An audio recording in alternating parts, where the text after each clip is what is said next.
Hey everybody, welcome back to the channel, Pounds for Pound. Here we're gonna go over the next video, the next workout of the session, which is pull. This is day 2, pull A. So you got a pull A and a pull B, 6-day work week. And so yeah, let's go over to the video. We're gonna dissect each exercise and kind of more elaborate on the techniques I used. What works, what doesn't work for me, for instance, might work for you. So let's go over. All right, so for this one right here, we're doing a rack pulls. You want to keep this below the knee, so you have that full range of motion for the top of the lift. This is actually simulating the top part of the deadlift. So this is going to be great for the back. You want to keep those hips back. Put your butt to the wall. That's pretty much what you got to think about it. It's just, you don't want to hinge so much forward, but you want to make sure you get that butt out when you pull down on the weight and then lift up. Do this for a few reps. I'll go around 5 to 8 reps is my range for now for the strength week, and that should be fine. All right, next one of my favorite ones, high pulls on a hammer rows. This one, you want to go, when you set it up, you want to keep your hands pretty stretched out so it pulls you just a little bit, so you really get that full range of motion. You want the top of the movement to be pulled, and then you want to bring it down in and then give it a 2-second negative. Go slow on the way top and then pull. Slow on the way on the top, pull.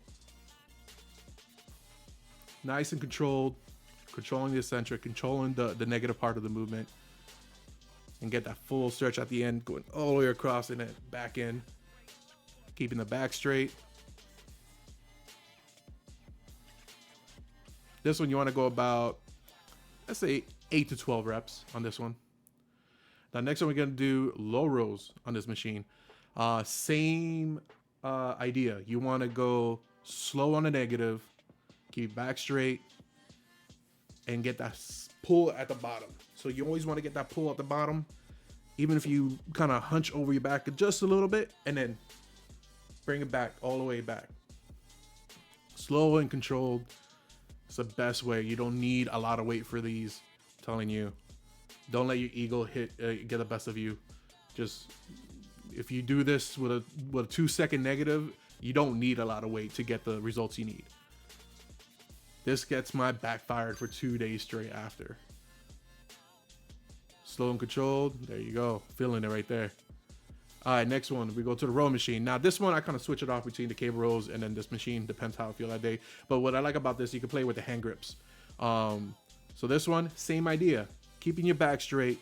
You want to position the seat in a way where you're stretching a little bit more forward.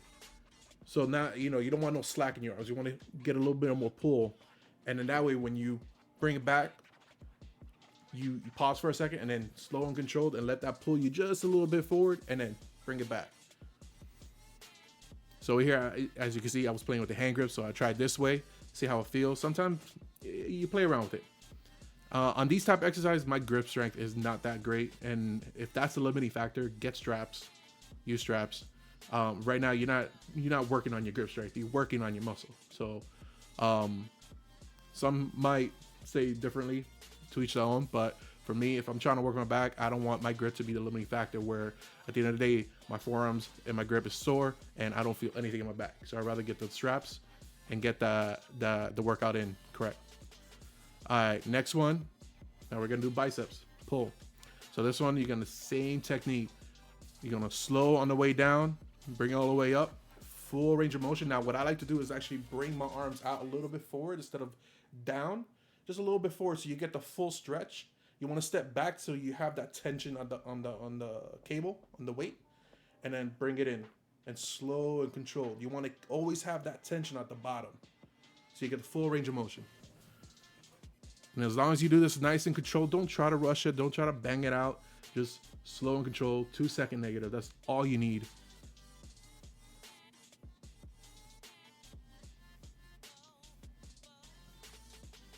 Now you do this, I actually did a drop set on this, which blasts your arm. So when you do these accessory type of lifts, you don't have to go heavy.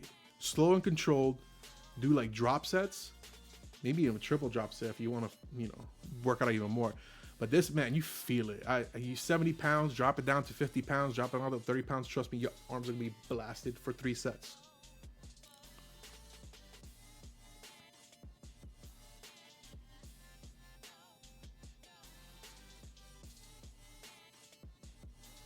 Yep. Next one up. So I did a triple drop set.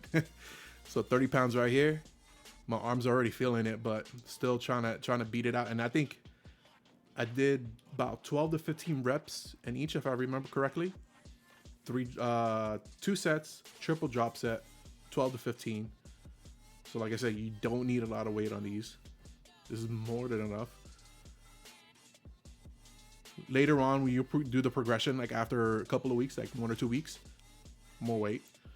Over here now, preacher curls. Now this one I switch it off between this and hammer curls. So same thing, slow and control on the way down, getting the full range of motion, bring it back up, nice and controlled. There's no trying to use your body to lift the weight. If it's, you can't do a slow control on the way down, drop the weight and then just up the reps.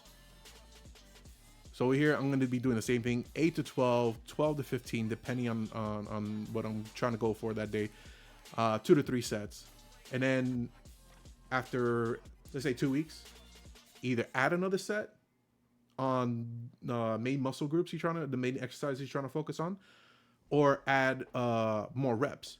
So for instance, if I'm going to be doing barbell bend over rows, it's one of my main back workouts, I'm going to add a whole nother set. So instead of 3 sets, I can go 4 sets.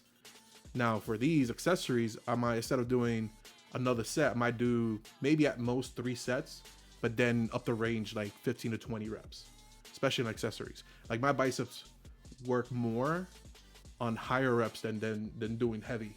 So, and then I believe, yeah, that's the end of the workout. After this, that's all you need. Perfect day 1 pull A workout. Really felt it for like the next 2 days. I hope you guys enjoy the video. I'll be doing more of these videos as I get used to actually recording and editing and doing all these things for YouTube. So if you like it, comment. If you have any suggestions, any critiques, anything, leave it down in the comments below. And if you like the video, subscribe. All right, man.